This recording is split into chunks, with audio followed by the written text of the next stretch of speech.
नमस्ते सर। नमस्ते। सर, जुड़ाव शब्द का क्या मतलब होता है या इसकी परिभाषा क्या है? इसको स्पष्ट करें।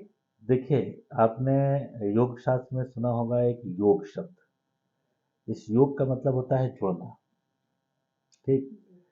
तो वहाँ से हम थोड़ा सा उस योग शास्त्र से थोड़ा सा अलग होकर के व्यवहारिक जगत में आना चाहते हैं।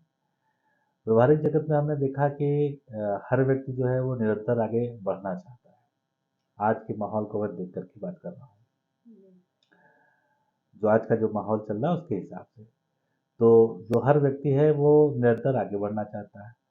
वह स्वयं को और अपने आने वाली पीढ़ी को, ठीक है, अपने जीवन काल में ही एक शिखर पे ले जाना चाहता है, यानी टॉप पर पहुंचना चाहता है। वो आर्थिक, सामाजिक और हर रूप में वो अपने निकट प्रतिद्वंदी जो है उससे कहीं ऊपर वो जाना चाहता है।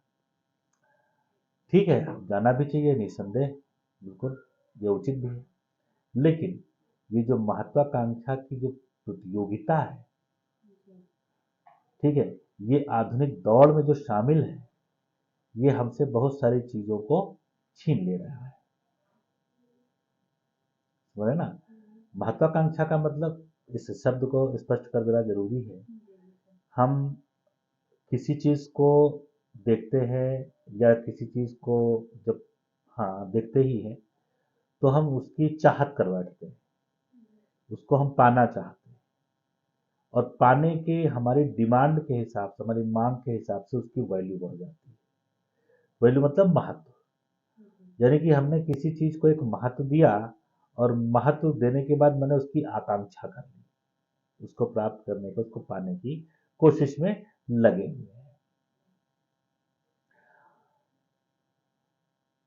अब समस्या इस बात की होती है कि हम जब उस चीज को पाने की कोशिश करते हैं तो हम ये भूल जाते हैं कि हम कहाँ से जुड़े हैं, हमारा अस्तित्व कैसा है, हम है क्या चीज, हमारी अपनी वास्तविक पहचान क्या है। ये सारा का सारा चीजें जो है भूल जाते हैं। नतीजा ये होता है कि उसको पाने के दौड़ में, होड़ में हम लगे रहते हैं। ठीक है। तो ये जो कहानी है ये बहुत अच्छी नहीं है। इसमें होता क्या है कि जो हमारी जड़ें हैं वो कहाँ से कहाँ तक जुड़ी हैं ये नहीं पता होता है। सच तो यह है कि अपनी जड़ों से जुड़े रहने से व्यक्तित्व को सफलता की ऊंचाई पर पहुंचने में और आसानी होती है और बढ़िया होता है। हम अक्सर जो है सुनते भी आए हैं कि अगले पावदान पे, अपने अगले स्टेप पे पैर रखने के लिए हमको पिछला स्टेप छोड़ना पड़ता है। जी। लेकिन छोड़ने का मतलब ये कतई नहीं होता है कि आप उस स्टेज को भूल जाए कि कहाँ से आप बिलोंग करते हैं, कहाँ से आपका संबंध है।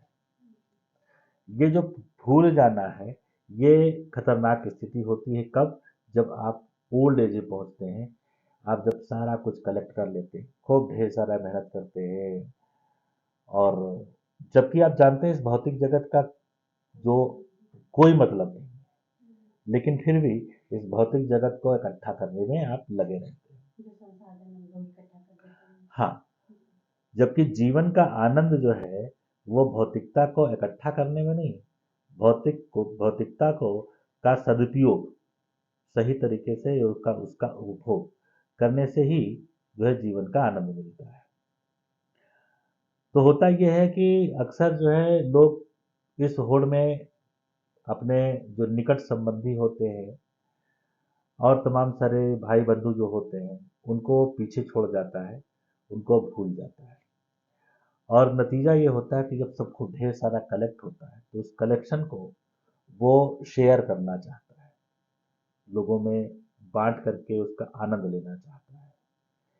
जब ये बात उसके मस्तिष्क में आती है और पीछे देखता है तो वो देखता क्या है कि वो अपनी जगह से बहुत दूर निकल चुका है और जो लोग उसके साथ में जुड़े हुए थे, जुड़ाव की भी बात हो रही थी, जो जुड़े हुए थे वो वहीं के नहीं है।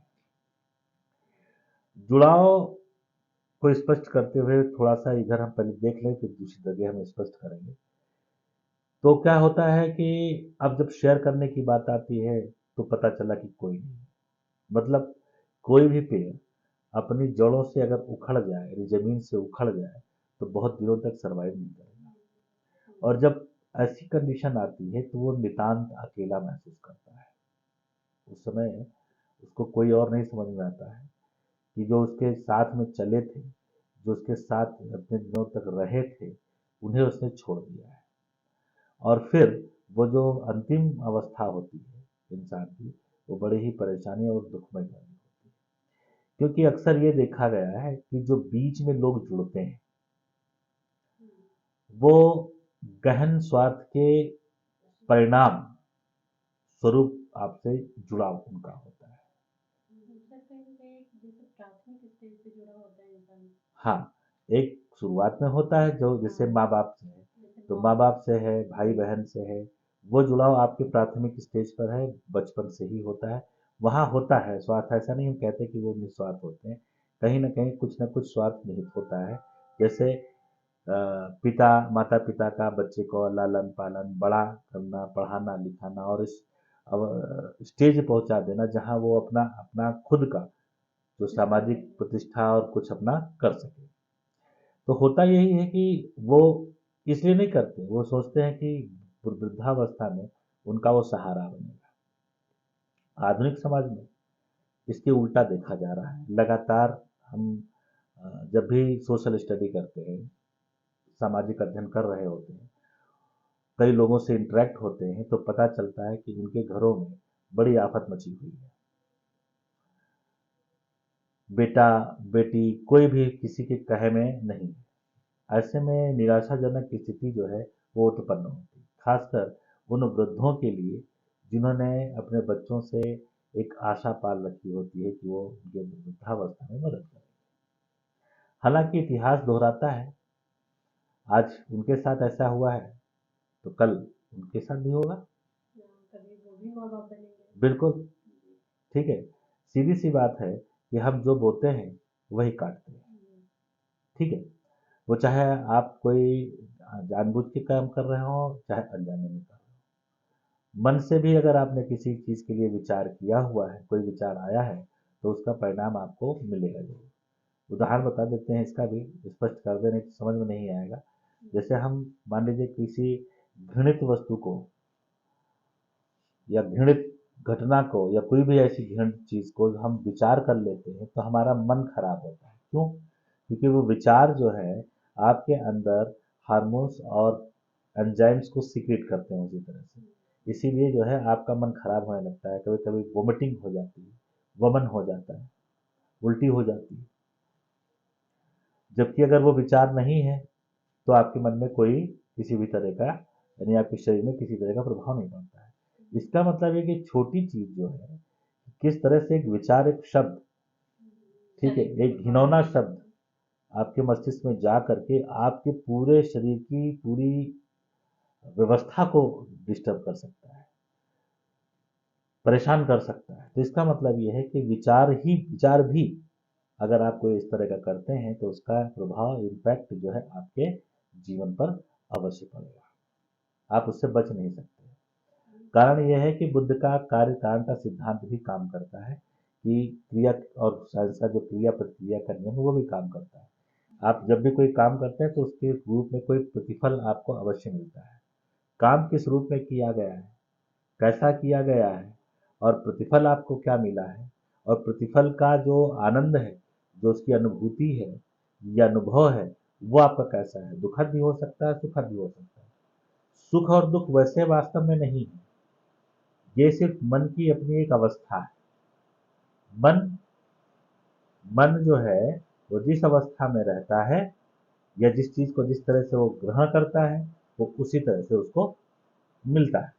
बहुत सारे लोगों को देखिए, बहुत सारी चीजें पसंद होती हैं, बहुत सारी चीजें नापसंद होती हैं।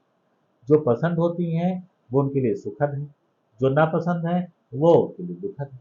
तो देखिए, जो चीज हमें नापसंद है वो क्या तुम्हें नापसंद है? नहीं। जो हमें नापसंद है वो तुम्हें पसंद हो सकती है। तो ये पसंद आपको सुखद महसूस करा रही है और हमें ही वहीं पर नकारात्मक और कष्ट या दुखद महसूस करा रही है। इसी तरह से कोई भी चीज़ न पाप है न पुण्य है, हम जो चीज़ जिस तरह से विचार करते हैं वो चीज़ उस तरह से हमको फील होती है, उस तरह से हमको महसूस होती है। तो यहाँ हम कह रहे थे चर्चा, तो विचार जो है वो ध्यान रखिएगा, विचार का भी आपके जीवन पर प्रभाव पड़ता है। तो क्रिया किया गया हो, काम किया गया हो तो उसका तो पड़ेगा ही, सीधी सी बात है। अगर आपने आज वर्तमान में अपने माँ बाप को अथवा अपने भाई बहनों को या अपने निकट संबंधियों को किसी भी रूप में आपने कष्ट पहुंचाया है, तो वो कष्ट आप उसी तरह का या उसके परिणाम स्वरूप जो कर्म फल है वो आपको भविष्य में मिलेगा, उससे आप मुक्त नहीं हो सकते। अगर आप चाहें कि मुक्त हो जाएं तो मुक्त नहीं हो सकते। ठीक है, तो इसलिए हमेशा इस बात का ध्यान रखना चाहिए कि जिनसे आप जुड़े हुए हैं, देखिए जुड़ाव किसके बीच में होता है, जिसके बीच में ससंजक बल होता है, एक तरह का जुड़ाव होता है। विपरीत स्थिति में आकर्षण तो होता है लेकिन वो जुड़ाव नहीं हो पाता जिस तरह का होना चाहिए।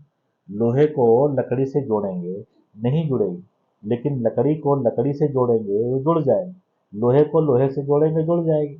तो आपका जो बचपन का जो भी जुड़ाव रहा है शुरू से एक लंबे समय से, वो जुड़ाव जो है बड़ा महत्वपूर्ण जुड़ाव माना जाता है।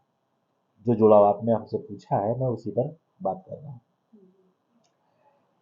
बाद के जो जुड़ाव होते हैं वो स्वार्थपूर्ण, आपकी मान, आपकी प्रतिष्ठा, आपका धन, आपकी शोहरत, आपका पैसा, आपकी सुंदरता, आपकी वाचालता, आपका पद, ये सब इतनी ढेर सारी चीजें हैं जिनको जो व्यक्ति समझ में आता है कि नहीं ये हमें भी मिलनी चाहिए, हमारे साथ भी ऐसा होना चाहिए, ठीक है, तो वो आपको पसंद करने लगता है। क्योंकि हमने बताया ना अभी कि जो जिस चीज से बना हुआ है उसी तरह से, जैसे हम अगर आपसे धन की आशा करते हैं, हमें धन पसंद है, पैसा, तो हम किन किन को अपने साथ में अटैच करेंगे? सीधी सी बात है, जिनके पास पैसा हो। गरीब को तो नहीं कर सकते। तो जिसकी जो चाहत होती है उसी हिसाब से वो उसको पसंद करता है। कोई सुंदर स्त्री है या बदसूरत स्त्री है, अब बदसूरत स्त्री क्या चाहे, सुंदरता, तो वो अपने जिनसे जुड़ेगी वो कब किससे जुड़ेगी, सुंदर लोगों से जुड़ेगी, स्वाभाविक है वो सुंदर लोगों से जुड़ेगी, बिल्कुल स्वाभाविक है। सेम एज हर चीज है, अगर आपको पास पैसा नहीं है तो आप पैसे वालों से जुड़ेंगे। चाहत जिस चीज की चाहत होती है, चाहत किस चीज की होती है, चाहत उस चीज की होती है जो चीज आपके पास उपलब्ध नहीं होती। हमेशा इस बात का ध्यान रखिए, ये ऐसा होता है कि जिस चीज की चाहत होती है इसका मतलब वो चीज आपके पास उपलब्ध नहीं। जैसे आप बच्चों को तमाम सारे देखा होगा कि अलग अलग चीजों की तैयारी करते हैं, वो कभी कभी तैयारी इस तरह से करते हैं कि कोई उनको प्रेरित करता है, माता माता पिता, दोस्त, ये सारे लोग प्रेरित करते हैं। लेकिन वहां देखने वाली बात एक और चीज होती है कि उस बच्चे को ये भी ज्ञात होना चाहिए कि वो अपना उसका व्यक्तित्व कैसा है। बहुत सारे बच्चों को मैंने देखा कि सिविल सर्विसेज की तैयारी करने लगते हैं, आईएएस की तैयारी करने लगते हैं, लेकिन अपना व्यक्तित्व नहीं, वो नहीं देखते, और परिणाम ये होता है कि लंबे समय के बाद वो हार मान करके बैठ जाते हैं। साथ में ये भी देखना चाहिए कि उनका अपना व्यक्तित्व कैसा है और क्या उस पद अथवा प्रतिष्ठा या उसके योग्य क्या कहते हैं परिस्थिति के योग्य स्वयं को वो ढाल सकते हैं। अगर ढाल लेने की क्षमता है तो बिल्कुल प्रयास करना चाहिए। महत्वाकांक्षा भी यही बात तो हुई है कि बिल्कुल उसके करना चाहिए, लेकिन ये बात बहुत अच्छे से ध्यान रखना चाहिए कि क्या वो कर सकता है। अगर नहीं कर सकता है तो जीवन में बहुत सारे अन्य क्षेत्र भी मौजूद हैं, उनकी वजह से। तो जो लगाव है, लगाव मैंने बताया अलग अलग स्टेज पे अलग अलग तरीके से होता है। बचपन का जो जुड़ाव होता है, जहाँ से आपने कन्या जन्म लिया है, वो जुड़ाव ससंजक बिल्कुल लोहे लोहे जैसा होता है, लकड़ी लकड़ी जैसा होता है, निस्वार्थ होता है। लेकिन जैसे आपके जीवन में चीजें आती जाती हैं, मान, प्रतिष्ठा, पद, पैसा, तो जिस चीज की जिसको जो जरूरत होती है वो उस तरह का व्यक्ति आपसे जुड़ने लगता है, स्वार्थपूर्ण जुड़ा होने लगता है।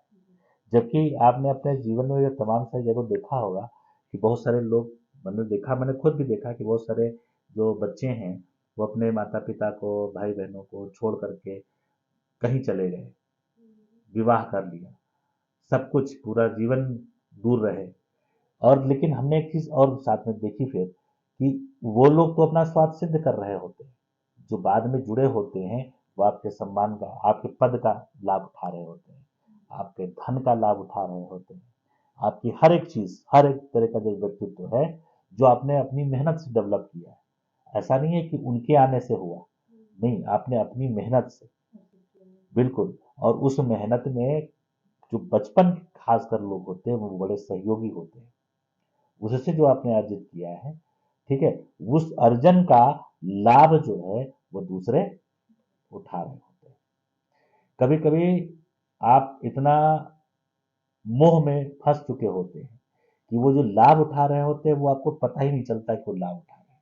जबकि मैंने देखा कि जो उनके पेरेंट्स हैं, माता पिता हैं, अथवा जो अन्य जो निकट संबंधी हैं, कभी डिमांड नहीं की कि हमको ये चाहिए, हमको वो चाहिए। वो जिस हालत में है कहेंगे ठीक है, वो हमेशा आशीष ही देते हैं कि ठीक है, बच्चा जिस कंडीशन में है खुश रहे। वहां स्वार्थ दिखता नहीं, लेकिन कहीं दूसरी जगह जो बाद में जुड़ाव जिनका होता है वो कहीं ना कहीं उनमें दिखता है। अगर वही चीज खत्म कर दो तो अभी देखिए वो भाग खड़े होंगे।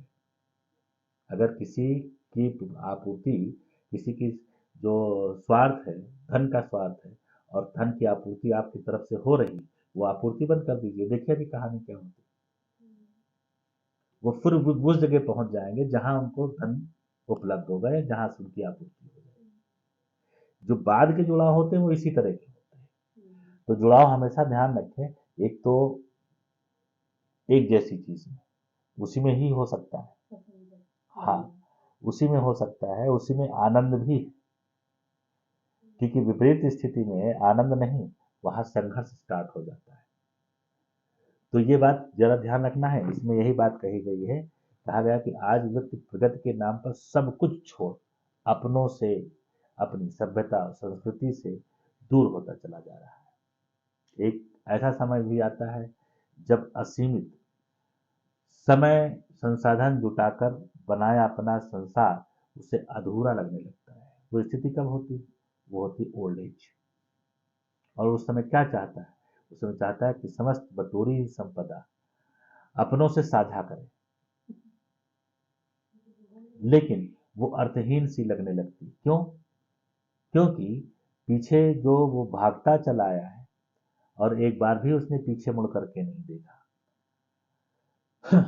ठीक है, और जो अपनी जड़ों से उखड़ गया है, कट गया है, उसे दोबारा जमीन में पनपने में दिक्कत होती है। देखा भी गया है, पनप नहीं पाया है। इसके लिए कि जो है व्यक्ति ने बड़ा अच्छा कहा है, कहा कुछ है कि उखड़े उखड़े क्यों हो वृक्ष सूख जाओगे। कहा है कि उखड़े उखड़े क्यों हो वृक्ष सूख जाओगे, जितनी गहरी जड़ें तुम्हारी उतने ही तुम हरियाओगे। अगर आप अपनों से और ऐसे लोगों से जो स्वार्थपूर्ण व्यवहार या लगाव नहीं है, उनसे अगर जुड़े रहेंगे तो आपको कितने लाभ होते हैं। पहला लाभ कि आपको जो सलाह मिलेगी वो सही मिलेगी, क्योंकि उसमें उनका कोई स्वार्थ नहीं है। वो हमेशा इस बात में शुभचिंतक होते हैं, वो इस बात में रहते हैं कि आप आगे बढ़ें। तो सबसे पहले सलाह। दूसरा, आपकी मान प्रतिष्ठा को वो बहुत आगे बढ़ाते हैं।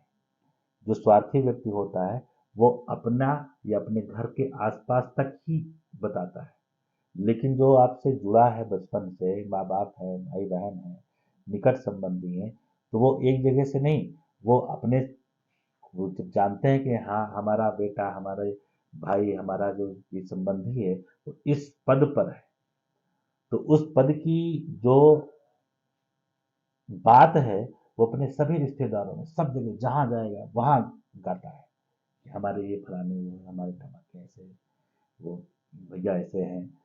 पूरा एक आपका जो सोशल स्टेटस है अच्छा सा वो बन के तैयार होता है। लेकिन अगर स्वार्थी लोग के चक्कर में पड़ गए तो आपका सोशल स्टेटस भी गया। ठीक, तो पहला तो एक लाभ ये होता है कि आपको मुफ्त की और सच्ची सलाह मिलती है। दूसरा लाभ ये होता है कि आपकी सोशल स्टेटस में लगातार बढ़ोतरी होती रहती है, ये दूसरा लाभ है।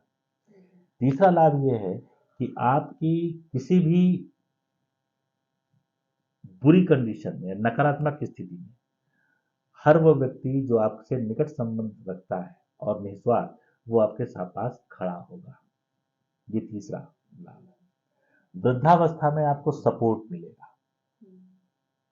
चौथा, तो कुछ इस तरह के तमाम सारे जो हैं वो लाभ मिलते हैं जो आप जुड़े होते हैं उन लोगों से जो निस्वार्थ है। निस्वार्थ कौन होता है? जो बचपन से खेला हो, कूदा हो, पढ़ा हो, लिखा हो, ठीक है, रहा हो, ऐसे लोग, क्योंकि उनमें कोई विशेष नहीं होता। देखिए आपका बचपन का मित्र है, तो बचपन का मित्र आपसे क्या चाहता है कि आप आगे बढ़ो, तो कभी आपसे कोई सहायता नहीं मांगेगा जल्दी।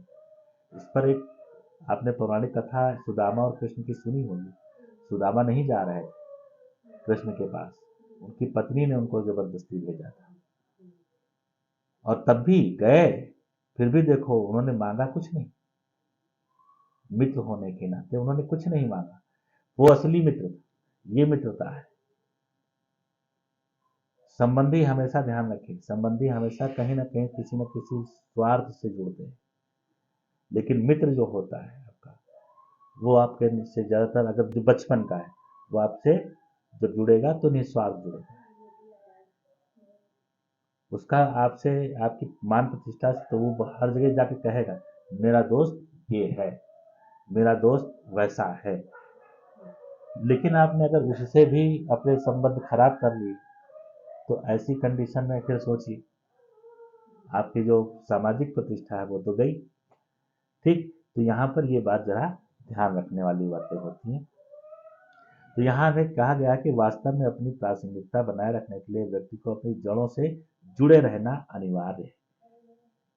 यह मानना कि जड़ों से जुड़े रहने से हम एक ऐसी दुनिया में सीमित हो जाते हैं जिसका वर्तमान से कुछ लेना देना नहीं है, जड़ें हमें जड़ बना देती हैं, अवरोधक बन जाती हैं, ये सोचना उचित नहीं है। क्योंकि हाँ, ये बात एक अलग की है कि आप जो है अगले स्टेप पर जाने के लिए, अगले स्टेप पर जाने के लिए पिछला स्टेप छोड़ना होता है। लेकिन आप ये भी तो देखिए कि ऊपर से लेकर के नीचे तक स्टेप्स जुड़े भी तो हैं। अगर जुड़े नहीं होते तो आप ऊपर नहीं पहुंच सकते। इसलिए आप ऊपर भी अगर पहुंचते हैं तब भी आप उस स्टेप से जुड़े हुए हैं, उससे और उससे नीचे जितने भी हैं उस सारे के साथ। और अगर आपने इसमें से एक स्टेप पूरा हटा लिया तो ऊपर से लेकर के नीचे तक खड़बड़ा के गिर जाएगा, कोई अर्थ नहीं रह जाएगा, आपको चोट भी लगेगी, आप परेशान भी होंगे। तो ये बात अगर आप सोच रहे हैं कि नहीं अगले डंडे पे पहुंचने के लिए सीढ़ी के पिछला डंडा जो छोड़ना पड़ता है, तो ये सही नहीं है। कारण ये है कि वो सारे डंडे दो डंडों से जुड़े होते हैं। वो दो डंडे कौन होते हैं? जो सीधे खड़े होते हैं वो होते हैं आपके पेरेंट्स, माँ बाप। मैं इसके उदाहरण से बता रहा हूँ, एक लेटर, एक सीढ़ी के हिसाब से। उस सीढ़ी के जो दो सीधे डंडे होते हैं वो होते हैं माँ बाप, और जो बीच के जो डंडे होते हैं वो होते हैं उनके बच्चे, उसके बच्चों के मित्र, ठीक है, और बेटे बेटी सहयोगी वो होते हैं। मूल क्या है? वो दो डंडे पहले, फिर चढ़ने में सहयोग कौन कर रहे हैं? वो डंडे, स्टेप्स।